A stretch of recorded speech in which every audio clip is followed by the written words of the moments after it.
Hello everyone, myself Shamapti. Welcome to my short.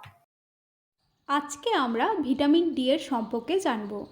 Vitamin D হলো fat soluble vitamin. একে Sunshine ভিটামিনও বলা হয়।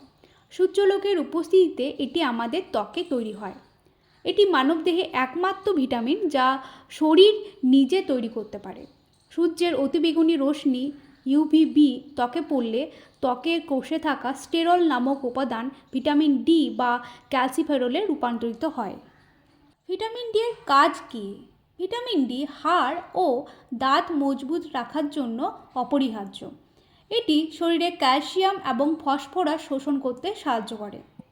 Vitamin D কোথায় থেকে আমরা পাবো? সূর্যালোক হলো প্রধান প্রাকৃতিক উৎস ভিটামিন ডি এর। এছাড়া ডিমের কুসুম, যকৃৎ ও রেড মিট।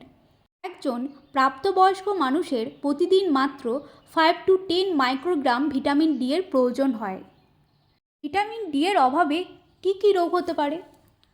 রিকেট, এটি মূলত শিশুদের দেখা যায়। এতে হাড় নরম ও দুর্বল হয়ে যায়, হাড়ের বিকৃতি ঘটে, যেমন পা বেঁকে যাওয়া। অস্টিওমেলেশিয়া, এটি প্রাপ্তবয়স্কদের রোগ। এতে হাড় নরম হয়ে যায়, ফলে হাড় ভেঙে যাওয়ার ঝুঁকি বেড়ে যায়। অতিরিক্ত ভিটামিন ডি শরীরে জমা হয়ে ক্ষতির কারণও হতে পারে।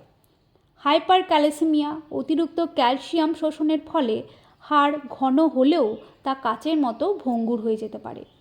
শরীরে অতিরিক্ত ক্যালসিয়াম জমা হওয়ার ফলে ত্বক খসখসে হয়ে যায়। Thank you so much, please keep watching my video.